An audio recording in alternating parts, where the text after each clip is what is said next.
eh, wewenang sampai ke bawah-bawah. Terus secara teknikal di sini setiap personal itu mempunyai kualifikasi, artinya mempunyai keterampilan yang bisa di ini. Jadi kalau ada yang melamar kerja, bekerja apa saja, oh itu tidak mungkin. Karena kalau misalnya bekerja apa saja, artinya dia tidak punya spesialisasi. Dia tidak punya sesuatu yang bisa tapi kalau misalnya saya bisa Photoshop, saya bisa programmer, saya bisa ini, artinya dia bisa diandalkan untuk suatu posisi. Jadi dia harus memiliki kualifikasi secara personal. Terus selanjutnya pemisahan posisi dari pemegang posisi, artinya misalnya ada manajer, terus ada wakil manajer, terus ada lagi asisten manajer, terus ada lagi supervisor dan sebagainya. Kalau di perusahaan sama dengan di pemerintahan kan agak complicated. Terus yang terakhir di sini bahwa semua aktivitas itu dilakukan secara tertulis. Artinya apa yang dilakukan harus ditulis dan apa yang tertulis harus dilakukan. Nah, itu ciri-cirinya. Jadi kalau misalnya sudah ada, kita harus mengambil keputusan, oh ini ada prosedurnya. Untuk mengambil keputusan begini caranya, sudah ada yang tertulis. Jadi yang ada yang tertulis tersebut harus dilakukan. Oh, ini yang harus dilakukan. Jadi itu makanya apa yang ditulis harus dilaksanakan, apa yang dilaksanakan sesuai dengan yang tertulis. Jadi ini dimensi birokrasi berdasarkan Max Weber dengan basis otorisasi organisasi. Apabila organisasinya sudah masuk di formalisasi, artinya organisasinya sudah mapan. Di sini ukuran dan kontrol struktural tadi formalisasi, artinya sudah berada di minimal tahapan 3, tahapan 4, formalisasi ada aturan, prosedur, dan dokumentasi tertulis. Terus sentralisasi berarti wewenangnya itu terpusat. Terus rasio personil artinya rasio penduduk administrasi dan profesional. Jadi ada yang tenaga teknis, ada juga tenaga manajerial, harus seimbang. Terus di sini terkait dengan persentase personil yang dilakukan, di sini apabila perusahaan kecil artinya yang didistribusikan juga sedikit, tapi apabila organisasinya sudah besar, maka pengalokasian sumber daya yang ada juga lebih banyak. Jadi, birokrasi di dunia yang sudah berubah. Saat ini birokrasi yang ada sebenarnya itu sudah harus bisa berpikir bahwa dengan adanya teknologi ini semuanya akan berubah. Tidak mungkin tidak. Artinya selama ini menggunakan cara-cara tradisional itu sudah mulai mestinya berpikir untuk menggunakan cara-cara modern. Jadi sama saat ini pembelajaran sudah tidak lagi tatap muka secara langsung, kita lakukan virtual, meskipun misalnya secara teknologi belum sepenuhnya mendukung, tapi itu sudah harus bisa dilakukan. Jadi birokrasi mengarah ke inefisiensi. Jadi kalau birokrasi lama itu dianggap sudah tidak efisien lagi apabila misalnya tetap tidak melakukan perubahan. Organisasi menciptakan struktur sementara untuk menanggapi krisis. Jadi terkadang ada ad hoc yang dibentuk. Oke, lanjut pendekatan sekira tidak saya sisir saja versus bentuk kontrol.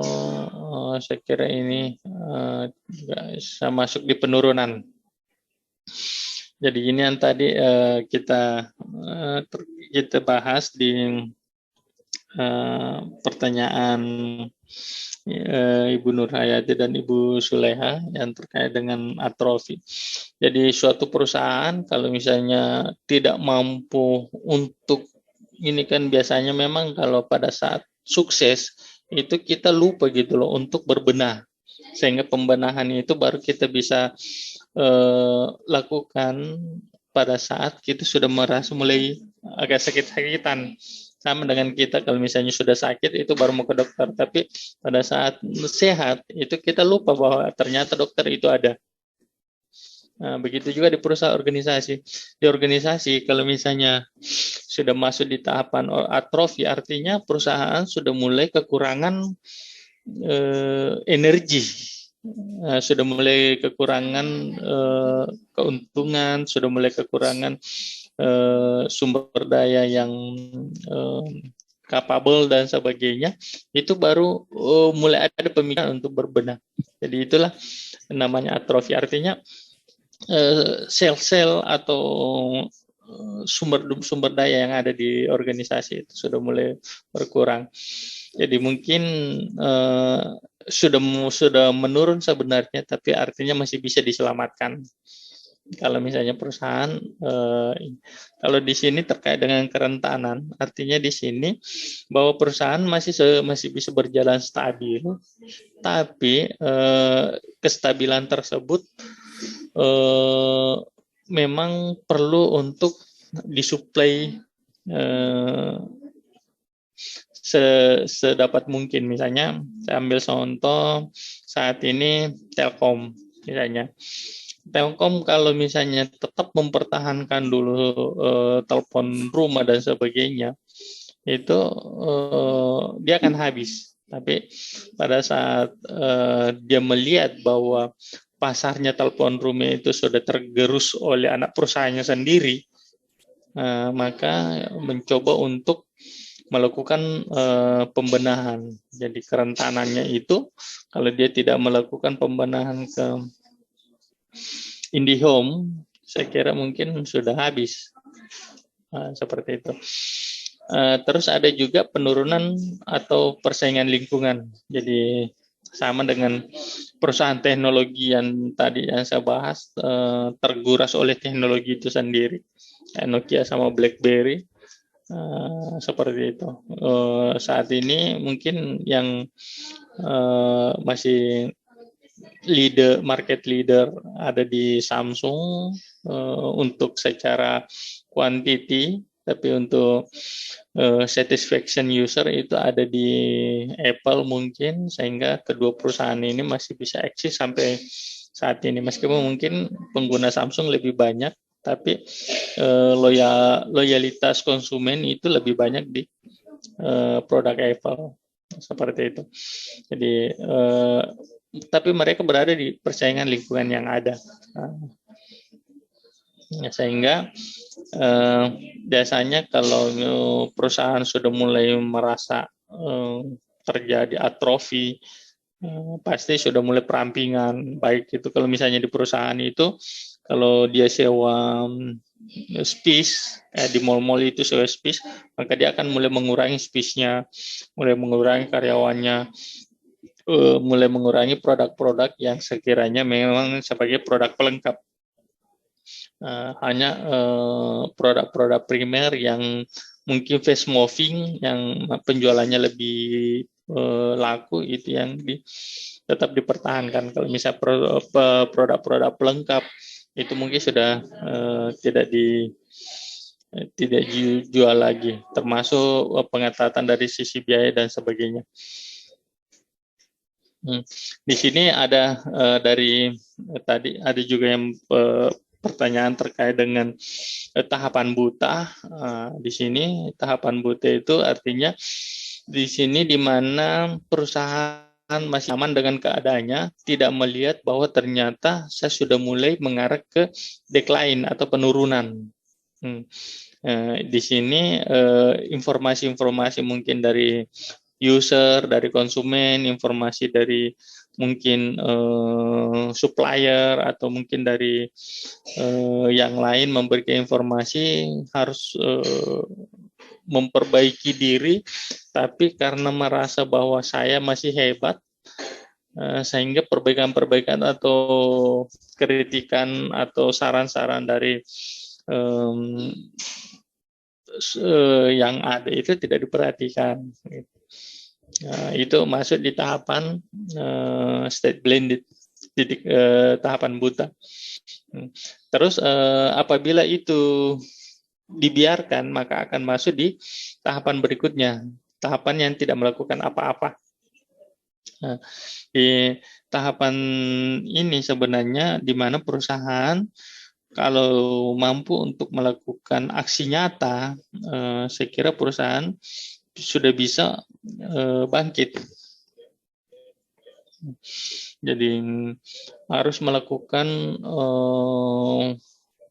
tindakan penyelamatan lebih cepat. Tapi di sini biasanya juga belum memungkinkan karena mungkin masih nyaman, masih cuman ini kok, mungkin karena lesu memang pembelian dan sebagainya, sehingga tidak melakukan apa-apa, sehingga masuk di tahapan berikutnya, di faulty action, artinya kesalahan.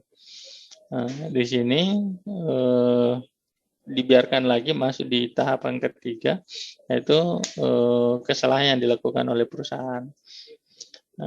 Di sini yang harus dilakukan adalah memperbaiki kesalahan yang ada. Jadi mencoba untuk bangkit kembali. Kalau misalnya tidak mampu, maka dia akan masuk di tahapan keempat, yaitu masa krisis. Di krisis inilah biasanya perusahaan itu baru mulai sadar, baru melakukan reorganisasi, baru melakukan efisiensi, baru melakukan berbagai hal-hal yang untuk menyelamatkan perusahaan. Tapi di sini juga jarang sekali yang bisa berhasil sampai di situ. Sehingga biasanya masuk di tahapan terakhir, yaitu tidak ada solusi. Sehingga perusahaan bisa bangkrut. Sama dengan perusahaan-perusahaan yang ini, kalau yang ada di Indonesia mungkin yang baru-baru ini, Pepsi. Pepsi juga sama. Pepsi hanya mengandalkan di warung-warung tertentu kayak KFC, terus kayak di McD dan sebagainya. Mereka hanya mengandalkan kerjasama, tapi mereka tidak mengandalkan pasar-pasar yang masyarakat secara umum. Mereka hanya menyasar perusahaan-perusahaan, tapi perusahaan juga tidak sebanyak mungkin pembelian di secara umum. Akhirnya Pepsi di Indonesia sudah selesai. Padahal dulu kan sempat nyaingi Coca-Cola, tapi Coca-Cola saat ini yang masih bisa survive. Seperti itu. Ada pertanyaan sampai di sini, Bapak Ibu? Silakan. Masih menyimak ya? Masih Pak. Oke, saya lanjut. Masih di tahap decline, di penurunan di sini. Beberapa implementasi perampingan kalau misalnya tidak bisa menyelamatkan, jadi harus melakukan komunikasi lebih intens, terus memberikan bantuan, artinya harus mulai memikirkan sudah mindset yang lama, sudah harus mulai diperbarui, artinya sudah bagaimana aset-aset yang mereka miliki ini tetap dimaksimalkan, termasuk di sini memberikan bantuan kepada perusahaan-perusahaan yang masih membantu perusahaannya dalam meningkatkan kinerjanya. Terus ini yang terakhir terkait dengan desain penting, bahwa organisasi mengalami tekanan untuk tumbuh, tapi jangan sampai suatu organisasi tidak ada tekanan. Kalau suatu organisasi tidak ada tekanan, berarti organisasi tersebut tidak tumbuh. Itu pasti. Jadi kalau organisasi mengalami tekanan itu bagus, artinya organisasi ada keinginan untuk berkembang. Terus berikutnya organisasi berkembang melalui tahapan siklus hidup. Jadi tahapan tadi mulai dari entrepreneurial sampai di tahapan terakhir. Jadi ada tahapan mulai dari bayi sampai kedewasaan, terus kedewasaan. Jadi sebelum dewasa atau sebelum mencapai profit maksimal, maka perusahaan itu harus sudah memikirkan reorganisasi, memikirkan cabang-cabang baru atau produk-produk baru. Jadi kita bisa melihat perusahaan-perusahaan yang ada saat ini yang masih bertahan hingga saat ini, mereka melakukan pembenahan-pembenahan. Terus selanjutnya, organisasi yang lebih besar biasanya mengadopsi karakteristik birokrasi. Jadi kalau karakteristik informal, misalnya sentralisasi dan sebagainya, saya kira tidak mendukung organisasi yang lebih besar. Organisasi besar itu harus didistribusikan secara merata wewenang-wewenang yang ada. Jadi jangan sampai pimpinan puncak langsung mengambil keputusan, memberikan instruksi ke tenaga teknikal yang paling di bawah. Ada hierarkinya. Dan setiap lini atau setiap struktur organisasi itu harus capable di bidangnya. Karena biasanya kan konflik organisasi itu terjadi apabila di satu lini, misalnya satu lini tengah, itu tidak mampu menjalankan tupoksinya sehingga pimpinan turun ke bawah dan di bawah ini merasa bahwa pimpinan saya kan bukan seperti itu. Harus melalui ring 2 dulu, tidak dari 1 ke 3. Nah, karena kenapa 2 ini tidak mampu untuk melaksanakan tugasnya berdasarkan kacamata atasan. Mungkin kacamata dia sendiri mungkin mampu, sehingga terjadilah namanya konflik organisasi. Atau bisa jadi juga konflik organisasi terjadi, misalnya level 1, 2, 3, kebetulan level 2 ini lebih strong daripada level 1. Sehingga level 2 ini merasa bahwa saya lah adalah mampu daripada pimpinan tertinggi, sehingga level 2 ini bertindak seakan-akan dia adalah pimpinan tertinggi. Nah, itu juga bisa menyebabkan konflik organisasi. Jadi konflik organisasi akan timbul kalau misalnya ada perbedaan persepsi di dalam organisasi.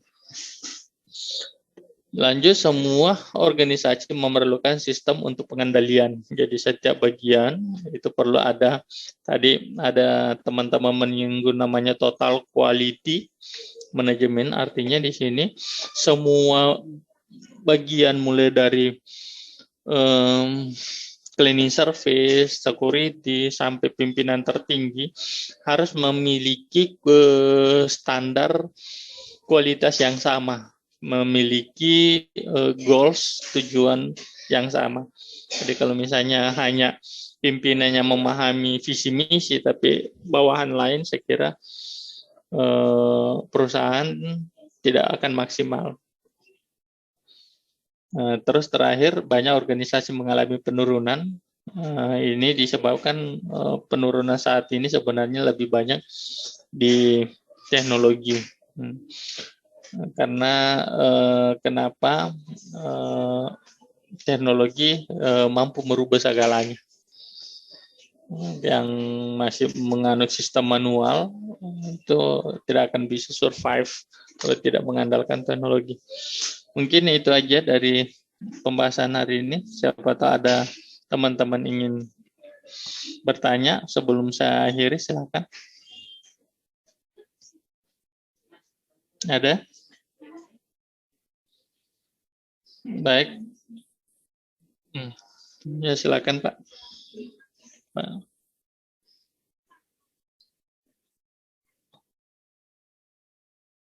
Siap, silakan Pak.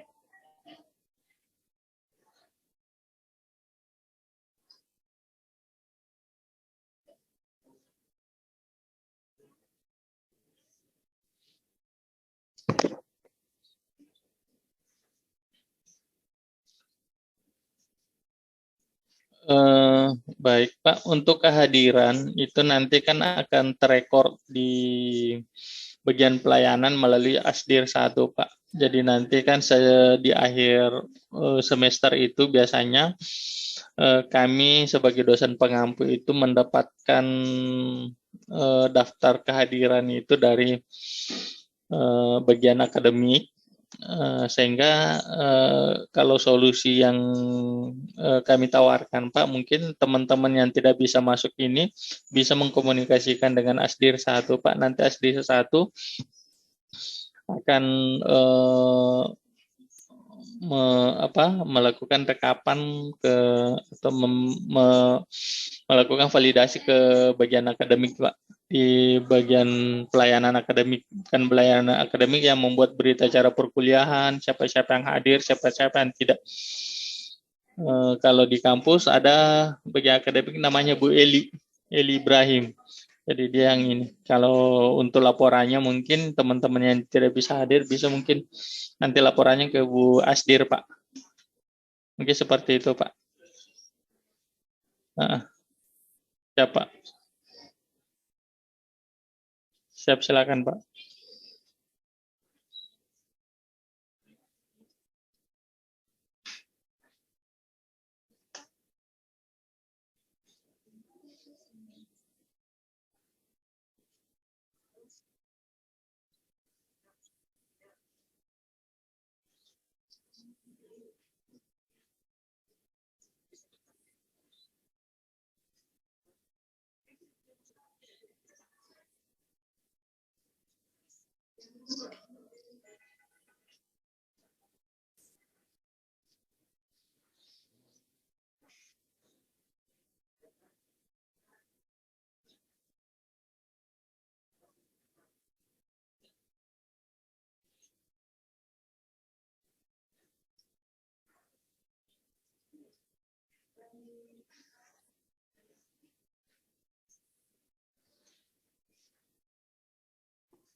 Baik, itu aja, Pak, ya. Baik, terkait dengan hal tersebut, saya kira pemerintah sebenarnya saat ini melakukan pembenahan, Pak. Ada namanya entrepreneurial governance. Artinya setiap instansi atau setiap bagian-bagian yang ada dalam pemerintahan itu diharapkan mampu untuk membuat inovasi-inovasi di SKPD-nya masing-masing. Inovasi tersebut tentunya sejalan dengan kebijakan yang ada, sehingga mungkin salah satu penjabaran dari entrepreneurial government itu, Pak, mungkin kita bisa lihat beberapa lembaga yang ada di pemerintahan itu sudah menerapkan BLU misalnya, kayak rumah sakit, terus kayak universitas dan sebagainya. Terkait dengan tadi yang Bapak paparkan bahwa mungkin secara personal, kenapa tidak dimungkinkan? Karena pemerintah berpikir, sama di swasta juga, Pak. Di swasta itu kita maksudnya tidak diberikan secara legal kewenangan untuk membuka bisnis sepanjang kita bekerja di perusahaan. Karena kenapa? Itu akan menyebabkan kinerja di tempat, mungkin di kantor masing-masing itu bisa jadi suatu saat akan berkurang. Mungkin pada saat itu bisa diseimbangkan, tapi suatu saat mungkin akan mengganggu aktivitas di organisasi masing-masing. Misalnya karena kecapean, misalnya menginput data perusahaannya sendiri, akhirnya terlambat masuk kerja, atau mungkin karena perusahaannya ini pekerjaannya membutuhkan tenaga lebih besar, akhirnya kecapean pada saat masuk kerja, tidak maksimal di tempat kerja. Padahal kan sudah diberikan standarisasi bahwa teman-teman misalnya harus masuk jam 9, terus pulang misalnya jam 4 atau jam 5 dan sebagainya.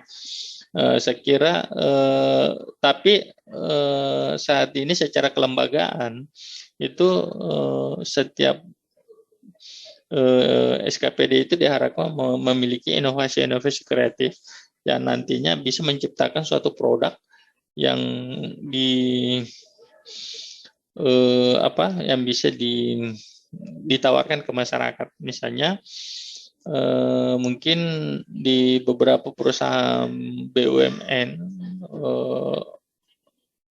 menawarkan bahkan ada beberapa di luar lini produk masing-masing. Misalnya yang pernah saya dengar itu di PUPR itu mencoba untuk membangun jaringan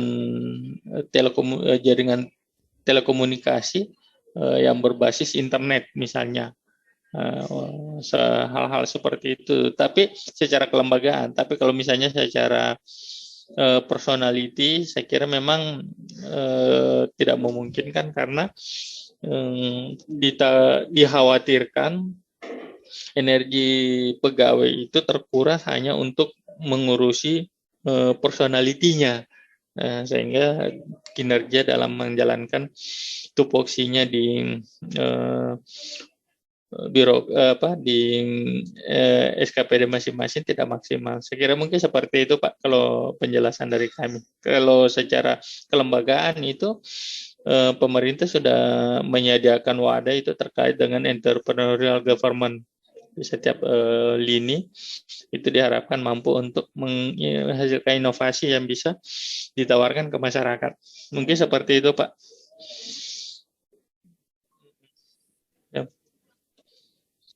Teman-teman yang lain gimana? Cukup? Masih ada Pak. Silakan Pak Jimadin. Ya, terima kasih Pak. Tadi dijelaskan lalu desain penting di dalam organisasi. Juga ada penjelasan bahwa di desain penting ini ada organisasi berkembang melalui tahapan siklus. Kami mohon penjelasan Pak. Contohnya seperti apa Pak ini? Tahapan siklus yang hidup ini yang seperti apa Pak? Terima kasih. Baik, saya mungkin balik ke slide sebelumnya. Siklus.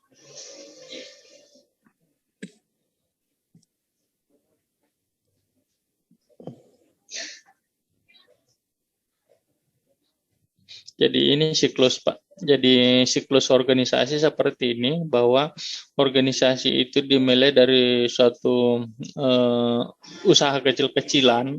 Jadi suatu organisasi, kalau ini di private perusahaan swasta mungkin Pak ya.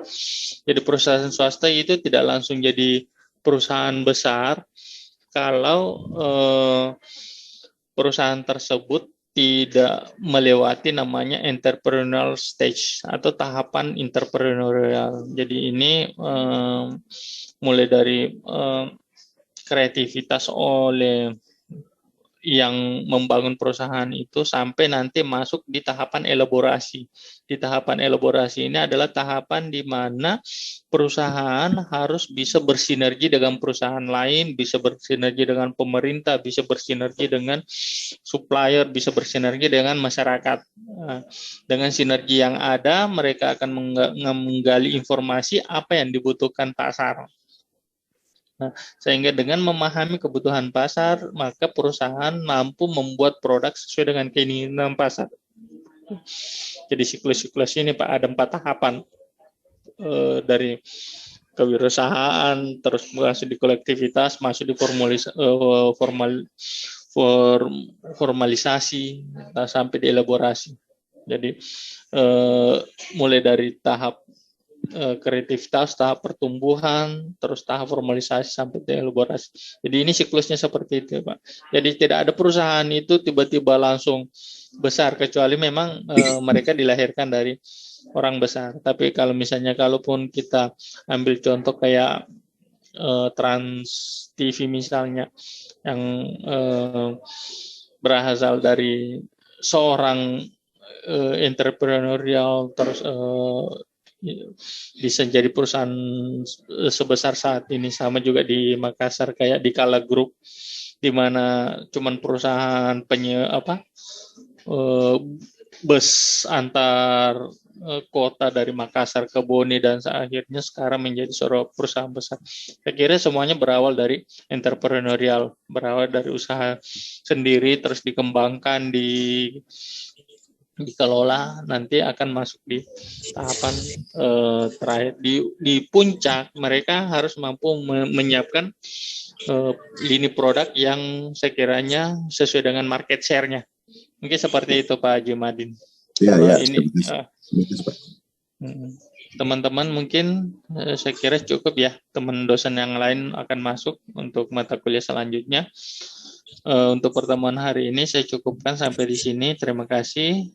Assalamualaikum warahmatullahi wabarakatuh. Waalaikumsalam warahmatullahi wabarakatuh. Waalaikumsalam warahmatullahi wabarakatuh.